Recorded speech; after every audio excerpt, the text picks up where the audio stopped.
welcome to our second part, our long-delayed second part, to discussing prophecies from A Dance of Dragons, also from earlier in the books that we felt were perhaps touched upon again in that novel. To be strictly honest with you, when we left off our first part, we said we had one more prophecy to cover, and we've racked our brains. I've lost my notes. I'm guessing here which one. Yeah. Which one this is. And this is a prophecy from, well, it's more of a series of visions from Melisandre. So it is actually from A Dance of Dragons, but some of it does seem to be fulfilled in the or some of it definitely is fulfilled in the course of the book, and it also shows some of the fallibility of prophecy interpretation in some interesting ways. Yeah. Okay, so this is from the Melisandre chapter in that novel. So I'll also start reading. I mean, we have this all written up already on our at the Citadel, the Prophecies section. So if you just want to skip straight ahead to reading that, by all means. But visions dance before her, gold and scarlet flickering, forming and melting and dissolving into one another, shapes strange and terrifying and seductive. She saw the eyeless faces again, staring out at her from sockets weeping blood. When the towers by the sea, crumbling as the dark tide came sweeping over them, rising from the depths. Shadows in the shape of skulls, skulls that turned to mist, bodies locked together in lust, writhing and rolling and clawing. Through curtains of fire, great winged shadows wheeled against a hard blue sky. There's a lot there. A lot of it is like the skulls. I mean, I think that's an image of death. Do you think there's going to be thousands of skulls at some point, or I mean? I certainly think we're going to have a pretty high body count at several locations in the remaining books. So. Yes, that one may just be a general image of the death and chaos that is about to follow. Now, the one of them that's certainly the eyeless faces get solved in Death of Dragons. Yes, those are the three, I believe, Rangers of Night's Watch who are killed by the Weeper, and their eyes are ripped out or nasty. The towers. Now, this is one. This is a very interesting. I guess we can touch perhaps first also the girl. Well, the girl that she sees later. Yes. Well, we're going to touch on that one. Okay, right. You split them up. Yeah, we split it up a bit to not. Okay. The tower. Yes. Is now we have a bit later where where she tells Jon, she says, "Well, is it Eastwatch?" And she thinks, and she says, "Oh, the towers don't really look like that." But I'll say that it is, and well, not just that. She says, "Oh, but prophecy often is visions are often like that. They're not always very literal." Yes. So I think definitely that is supposed to be her making a mistake. I wouldn't look at it any other way, really. If she says that she doesn't really feel it, I think, and that has to be a part of prophecy interpretation. So if she doesn't really feel that is right, and she really wants something to be able to give a clear yes or no here. Yeah. So she reaches a bit. Reaches a bit. Feels like one of those. Reminds me of. This is George's commentary on the.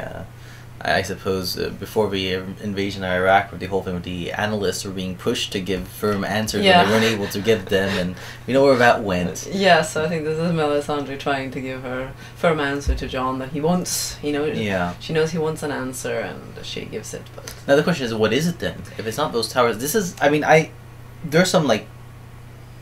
I have the Towers of Greenstone on Estremont. That's where the Golden Company. I mean, we have the the Estremont connection with Spotted Silva, Ariane's companion, being married off to Lord Estremont. So it has been mentioned in the sense that it's not just picking a completely random place that nobody has any connection to. The other one I had here's the Castle of Three Towers, or Samwell spots when they're passing by it on their way to Old Town. And we have the Ironborn all attacking along that way. The thing for me about the visions is they are often, in general, they touch on her or that part of the story, and the Ironborn attacking the Reach doesn't really seem to fit very well. No, I think most of the others, other than the dragons. Well, we have to assume that is eventually going to touch on her story. Her whole thing is, you're Azor Ahai, I'm going to give you stone dragons. So this does touch on her story. The other possibilities, but I mean, Marine isn't really described as having lots of towers. I was thinking sort of, that's her kind of seeing Victorian in the Iron Fleet. But I'm a little mystified by it. I know people say it's the Sun Spear as well. Which I don't see. no. I don't see that one. This one's a mystery to me. I think that one we'll have to wait and see. I'm sure once it happens, everyone will. Oh, okay, that's what it is. I mean, the only thing that would fit with something so southern, and I guess is, basically a follow up on the children on drowning the broken arm and going a little further and trying to drown more of Westeros. But yeah, that's a bit of a curious one. Yeah. The Bodies and Lust. Maybe that's a glimpse of Dany of Dario. I don't know, or. Yeah. Why that would matter and why she would see it. Now I note here, of course, that she's never had a glimpse of Dany. She doesn't really know it at all about her. But she sees the dragons, and those are clearly the dragons. The hard blue sky kind of makes me think Marine and Slaver's Bay, because I think it's kind of dry and it's hot. And, yeah. So there she's seeing the dragons coming, but she doesn't know, she doesn't understand. Now girl, I must find the girl, the grey girl with dying horse. Yeah, and this is a nice example of where she, again, comes to a conclusion, and it turns out to be because she thinks it's she thinks it's Arya or the false Arya, but no, it's Alice Karstark. Right. Which is, it's like an easy mistake. Like, she doesn't know what Arya looks like. No. It fits, everything fits. Yeah. So, it's... But it shows that problem of prophecy. Yeah, but, and then this was interesting. This one, I think, shoots down an idea that some people put forward. A face took shape within the hearth. Astonished, she thought for just a moment, but no. These were not his features. A wooden face, corpse white. Was this the enemy? 1,000 red eyes floated in the rising flames. He sees me. Beside him, a boy with a wolf's face threw back his head and howled. That's obviously her seeing Bloodraven or Brendan Rivers as the last Greenseer. And Bran. Now, she knows his features. Yes. Right? And obviously when we went hunting, because there was the thing is that people started theorizing, and I was on board for this for a while as well, that perhaps Melisandre, since she reveals in this book that she's quite old, and Melisandre is not her original name.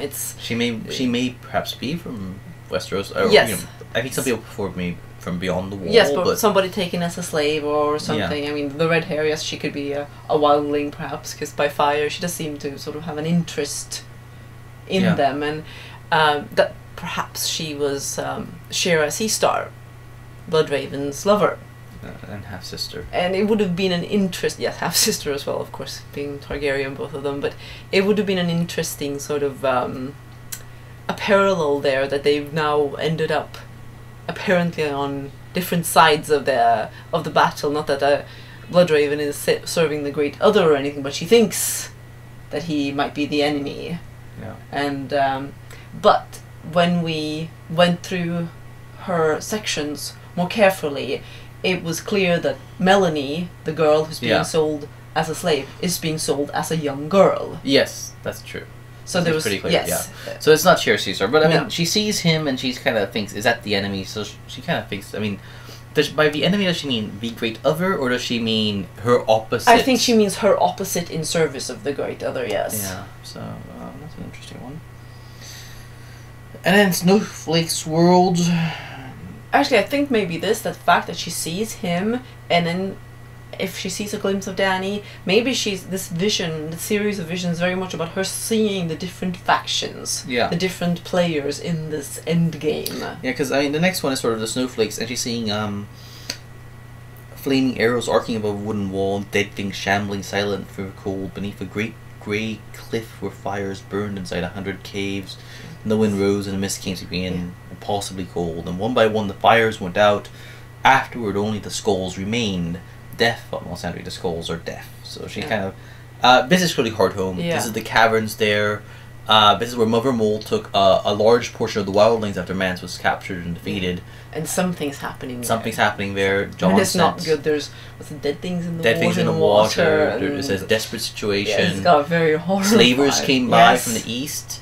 Took a bunch of people who thought they were going to rescue them and then sold them into slavery. Yeah. I mean, I think at least one of the ships ended up in the hands of the Braavosi, who of course are opposed to slavery, so they freed them. But wasn't one that actually found it as well? One found it, I Did, think, yes. as well. One probably made it. I can't Yeah. recall all the details Yeah. of it, but the wooden wall might be some remnants of the defense of Hardhome, or maybe the rescuers, or Hardhome, of course, is a place one can have some interesting theories about what exactly happened there originally. Yeah, I think we may have touched on it on a prior video. Yeah. I'm not sure, but the idea being, it's a place, if you remember, that I think something like 600 years ago, it was sort of the closest thing that wildlings had to a town or a city. It was basically like a village in a harbor, and something happened.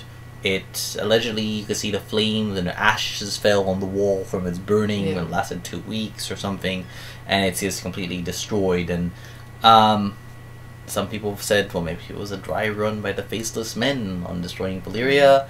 Others have said, well, maybe if the fireworms live in those caverns. I mean, they just talk about caves, and it seems likely that perhaps the place is volcanically active, or something like Iceland, to have people living in those caverns, living in that area. It seems likely that there could be some heat sources. I mean, it's possible. Yeah, that would be something that would draw people to such an area and allow the formation of a city, or a large village anyway. Yeah, it's I don't know. Yeah.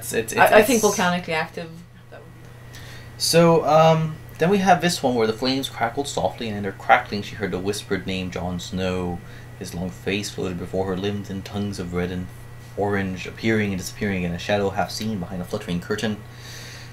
Now he was a man, now a wolf, now a man again. But the skulls were here as well. The skulls were all around him. Yeah. So death is there. Death is all around him, and then this whole thing about him going from man to wolf and man again. Well, we certainly think that at the end of that chapter, Jon is definitely killed when he's being stabbed, but it's not going to be the last we're going to see of Jon. His last thought is of ghosts. Yeah. And I think that with the prologue, with Varamir talking about how, you can go, well, the way he does it as well, entering one of the wolves to have the second sort of life, that, and that is probably what's going to happen. Yeah. Jon's consciousness is going to move into ghost, and then somehow he's going to get back. Whether it's going to be his own body, I'm guessing I think so. Well, I think because of the idea that his body's going to be preserved under the wall. Yes, I think that's when we saw him talking about. I mean, he was down there checking the stores, how cold, and also the fact that it seemed to have something to do with hindering the corpses from rising. Yeah. There's probably a magic property that also presumably could keep a body from decaying, not just by freezing it, but magically preserving it. Yeah. And I think that is going to allow, presumably, Melisandre to resurrect him in some fashion. Well, I think it may be more of a combination of Bran or the last Greenseer, Brendan helping back along of getting the spirit from the wolf into. But man. I think I could almost see something well. where yes, well, I could see something where she tries to resurrect him, doing the whole. I mean, the one thing is we never see her do that. She never does the Four Rules of Myr thing. We haven't seen that. But if she were to resurrect him, maybe the magic says yes, he's supposed to be resurrected, but he's like Drogo. Yes. He's like Drogo yes. So something's going to have to put his consciousness back into this sort of dumb body. I also don't think that this whole resurrection is going to be particularly good for Melisandre's health. I think that it's going to demand quite a bit of that life fire that she keeps going. Yeah. I wouldn't be surprised if crumbles into dust. It may age her. She may crumble into dust. I wouldn't be surprised if one of those outcomes. And then the last, skulls, 1,000 skulls, and the bastard boy again, Jon Snow. Yet now she could not even seem to find her king. I prayed for a glimpse of Azor Ahai, and her lore shows me only snow. And this is not just lowercase snow, it is capital S Snow. It is Jon. Yeah. That is kind of the biggest sign that Jon Snow... I think she's probably gonna get the picture once he's been reborn. I think that's going to make her realize that he is in fact Azor Ahai reborn. What does that mean for Stannis? Does she abandon him? Does she... Well, I don't think it means anything good. It's going to be absolutely shattering for him, isn't it? unless he can sort of switch gears and Yeah. decide to follow Jon. I mean, she has persuaded him that he's necessary to saving Westeros, and he's invested a lot in that. Yeah. Unless he can sort of switch and say, okay, oh, it's Jon that's supposed to do it, and I'll just do what Jon says. And Yeah. I'm not sure that's Stannis. She has gotten him to sort of think of the greater good of the realm, so possibly that can save him. So it's for some time anyway. But yeah, Jon Snow is Azor Ahai reborn, or he is one of the Azor Ahai reborn. So you'll go with the idea that the dragon has 3 heads. Yeah. But Azor Ahai reborn is more of a figurative thing. It doesn't necessarily mean one person. It could be a triumvirate of people who kind of are filling up this different aspects of it. Because I mean, Dany certainly fits in many ways. Yes, she does. And she has woken the dragons. She has. Of course, that's partly where I touched on the Hardhome thing, and the idea where maybe there's fireworms beneath Hardhome. If Jon goes there and he wakes dragons from stone from inside the caverns. Yeah. I don't know. It gets, obviously on the one hand it gets very high fantasy almost, where you have this sudden huge surge of magic at the end. But George has just been growing. We have the reference in Moqorro's prophecy, which we haven't touched on, where he talks about dragons old and new. Where are those old dragons gonna come from? I hadn't thought of that one at all. That's fascinating. I hadn't thought. Okay, Oh, let's really? touch on that one, because when I said we had one prophecy left, I realized when I was looking for prophecy notes that we actually have one other prophecy, but is an interesting one. We didn't want to touch on it, I think, because it's one that we didn't feel was partially fulfilled in any way by Dance with Dragons, so then we wanted to stick to those. This is Moqorro speaking to Tyrion. Tyrion, yes. Yeah. Dragons, Moqorro said in the common tongue of Westeros. Dragons old and young, true and false, bright and dark, and you, a small man with a big shadow, snarling in the midst of all. Yeah. Now, which I think also says that Tyrion is not a dragon. that's interesting. If you're arguing that it's that he is not a dragon, as in he is not. As some speculate, I've never bought it, but he is actually Aerys' son. Yes, certainly, and Dance with Dragons again threw some red herrings in that direction, but Moqorro is making the difference. Yeah. Here, he's not. He's not. I guess technically, if you're thinking about it, he's not. I mean, Tyrion is not. It doesn't exclude him from being a dragon. No, but dragon. In fact, if it's all it's showing is, if you could argue if all it's showing is dragons, then by his inclusion, he too is a dragon. Yeah, but there's you could read it both ways. It's true. So we'll leave it. But okay, the true and false dragons, to me, that is a sign that there's a false dragon, a mummer's dragon. Aegon, as we've speculated before, we don't believe he is actually the son of Rhaegar. He believes he is. He's not a liar. He believes he's been raised to think he is. But I think, as we said, we think he's connected to Illyrio and perhaps to Sarah, and maybe Varys as well. Yes. But the old and young dragons, that's an interesting one. Yeah. Now obviously, technically speaking, fireworms are not dragons. No. They are their own thing. But who's still, to say there's not a dragon there? True. I mean, we've had those old theories of people going on about a dragon waking up beneath Winterfell. Yeah. And then the bright and dark dragon, that one I can't really make anything of. Well, no, yes you can. Oh? That's presumably talking about black fires. Red fire versus black fire. Maybe. Well, but by black fire, you're speaking here of the black fires, but then again, it is touching on Aegon. That's twice now, but maybe. Yes. Old and young as well. But I mean, he would still be false, even if he's a black fire descendant. In the sense that he's claiming. But it's just two of them are touching on. Yeah. Well, of course, if we go with the idea that Varys is in fact a black fire, he could be the old dragon, or if Illyrio, as someone said, or okay. That one bears more thinking of, but I think we've gone long enough on this video, and I think now we can say that we have finished our second part of the Prophecies video. Yes. So there's definitely a lot more one could discuss, and one could go on talking prophecies and magic is one of my favorite parts, but we'll leave it. I think that's a nice look at that particular series of visions and a little glimpse of the Moqorro's prophecy. Bye.